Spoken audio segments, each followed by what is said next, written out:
بسم اللہ الرحمن الرحیم۔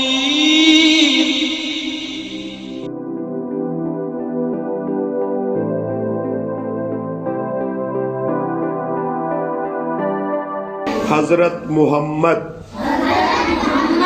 رسول اللہ خاتم النبیین صلی اللہ علیہ وعلی آلہ واصحابہ وسلم کے اخلاق حسنہ اخلاق حسنہ سے مراد اچھی عادات ہوتی ہیں۔ نبی کریم صلی اللہ علیہ وعلی آلہ واصحابہ وسلم کو اللہ تعالیٰ نے بہترین اخلاق کا مالک بنایا۔ ارشاد باری تعالیٰ ہے وَإِنَّكَ لَعَلَىٰ خُلُقٍ عظیم، اور اخلاق تمہارے بہت عالی ہیں۔ سورہ قلم آیت نمبر 4۔ آپ صلی اللہ علیہ وعلی آلہ واصحابہ وسلم بہت رحم دل تھے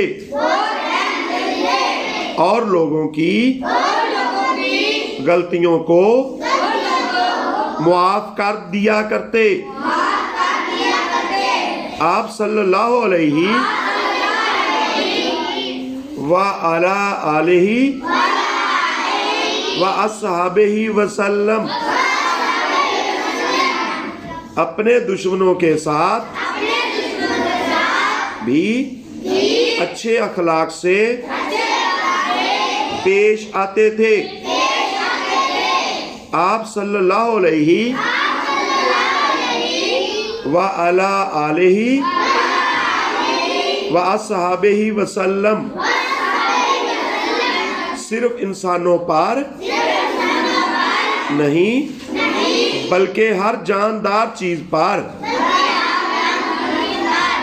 مہربان تھے۔ نبی کریم صلی اللہ علیہ وعلی آلہ واصحابہ وسلم ہمیشہ وعدے کی پابندی کیا کرتے تھے۔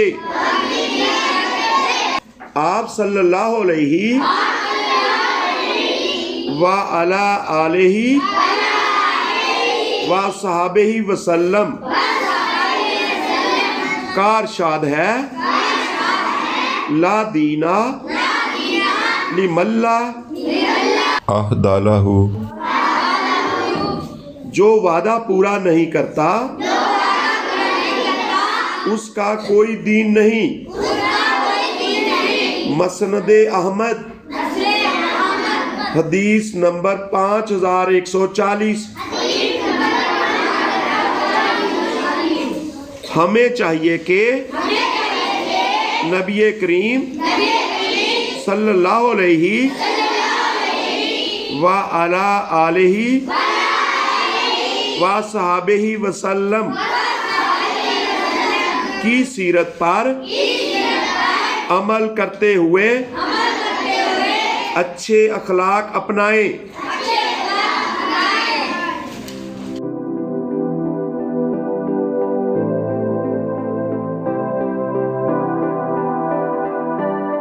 حضرت محمد رسول اللہ خاتم النبیین صلی اللہ علیہ وعلی آلہ واصحابہ وسلم کے اخلاق حسنہ. اخلاق حسنہ سے مراد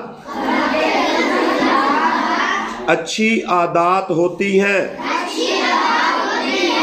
نبی کریم صلی اللہ علیہ وعلی آلہ وَأَصْحَابِهِ وسلم کو اللہ تعالیٰ نے بہترین اخلاق کا مالک بنایا. ارشاد باری تعالیٰ ہے وَإِنَّكَ لَعَلَىٰ خُلُقٍ عظیم. اور اخلاق تمہارے بہت عالی ہیں. سورہ قلم آیت نمبر 4. آپ صلی اللہ علیہ وعلی آلہ وَأَصْحَابِهِ وسلم بہت رحم دل تھے اور لوگوں کی غلطیوں کو معاف کر دیا کرتے. آپ صلی اللہ علیہ وعلی آلہ وَأَصْحَابِهِ وسلم اپنے دشمنوں کے ساتھ بھی اچھے اخلاق سے پیش آتے تھے. آپ صلی اللہ علیہ وعلی آلہ وَأَصْحَابِهِ وسلم صرف انسانوں پر نہیں بلکہ ہر جاندار چیز پر مہربان تھے. نبی کریم صلی اللہ علیہ وعلی آلہ وَأَصْحَابِهِ وسلم ہمیشہ وعدے کی پابندی کیا کرتے تھے. آپ صلی اللہ علیہ وعلی آلہ وَأَصْحَابِهِ وسلم کا ارشاد ہے لا دینا لمن لا عہد لہ. جو وعدہ پورا نہیں کرتا اس کا کوئی دین نہیں. مسند احمد حدیث نمبر 5140. ہمیں چاہیے کہ نبی کریم صلی اللہ علیہ وعلی آلہ وَأَصْحَابِهِ وسلم کی سیرت پر عمل کرتے ہوئے اچھے اخلاق اپنائیں.